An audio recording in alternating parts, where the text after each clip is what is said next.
ராம் ராம், என்னப்பா மணி 8 ஆயிடுச்சு. இன்னைக்கு என்ன ஸ்கூல் இல்லன்னு நினைச்சிட்டியா? எந்திரி, தூங்குனது போதும். ராம், ஐயோ இப்படி அனலா கொதிக்குதே. கடவுளே, இது கண்டிப்பா ஜுரம் தான். ஐயோ, நேத்து அந்த கலாட்டாவையெல்லாம் பார்த்ததுனால பயந்து போய் இப்படி ஜுரம் வந்துருச்சே. இரு, உங்க அப்பாவை கூட்டிட்டு வரேன்.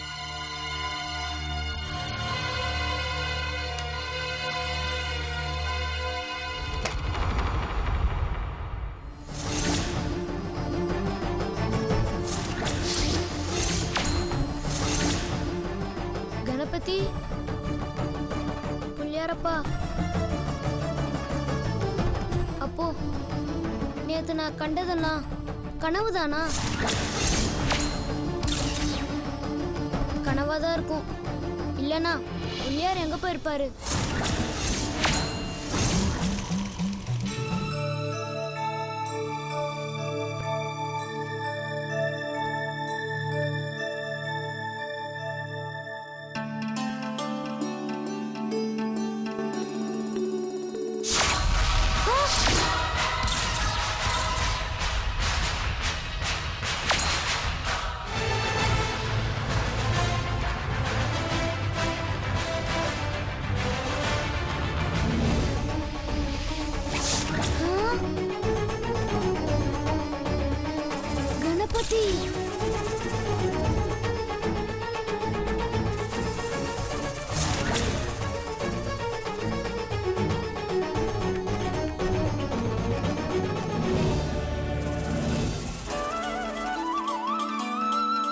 கடவுளே, புள்ளியாரப்பா, அப்ப இதெல்லாம் நிஜமா? கனவில்லையே. ராம், என் உணவெங்கே? இதுதானா உன் வீட்டிற்கு வரும் விருந்தாளிக்கு கொடுக்கும் மரியாதை? ஐயோ, என்ன தப்பா நினைக்காதீங்க பிள்ளையாரப்பா. உங்களுக்கும் நான் காஃபி கொண்டு வரட்டா? எமக்கு அது தேவையில்லை. எமக்கு தேவை நல்ல அறுசுவை உணவு. காஃபியை குடிங்க, உங்களுக்கு பிரேக்ஃபாஸ்ட் நான் கொண்டு வரேன். எமக்கு தேவையான உணவை கொண்டு வராமல் உன்னை ஜலபானம் செய்ய யாம் நிச்சயம் அனுமதிக்க மாட்டோம். என்ன சொல்றீங்க? நீ இரவு முழுவதும் எம்மை பட்டினி போட்டு விட்டாய். எமக்கு கடுமையாக பசிக்கின்றது.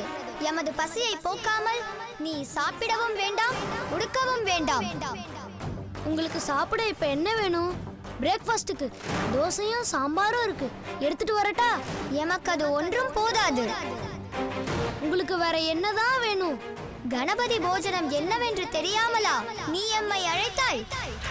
உங்களுக்கு என்ன வேணும்னு சொல்லுங்க பிள்ளையாரப்பா, நான் அதை கண்டிப்பா வாங்கி தரேன். சரி, 101 வாழைக்குலைகள், 1001 தேங்காய்கள், 10,001 அதிரசங்கள், 1001 மெதுவடைகள், அதற்கு பிறகு 101 குடங்களில் நல்ல பசும்பால். கடவுளே, இவ்ளோ ஐட்டமும் ஒரு ஆளால சாப்பிட முடியுமா? உன்னால் முடியாது என்றால் பின்பு எதற்காக நீ என்னை இங்கு அழைத்தாய்? இல்ல விக்னேஸ்வரா, அது எமக்கு பசிக்கின்றது. உணவை உடனடியாக கொண்டு வா. இல்லை என்றால் யாம் இப்பொழுதே இங்கிருந்து மறைந்து விடுவோம். அதற்கு பிறகு நீ எவ்வளவு அழைத்தாலும் யாம் வரமாட்டோம். ஐயோ, அப்படி மட்டும் பண்ணிடாதீங்க. அப்படி என்றால் எமது உணவை கொண்டு வா. என்ன பிள்ளையாரப்பா, இவ்வளோ கம்மி டைம்ல இத்தனை ஐட்டமும், அதுவும் ஜுரமா படுத்திருந்தேன்னா எப்படி மேனேஜ் பண்ணுவேன்?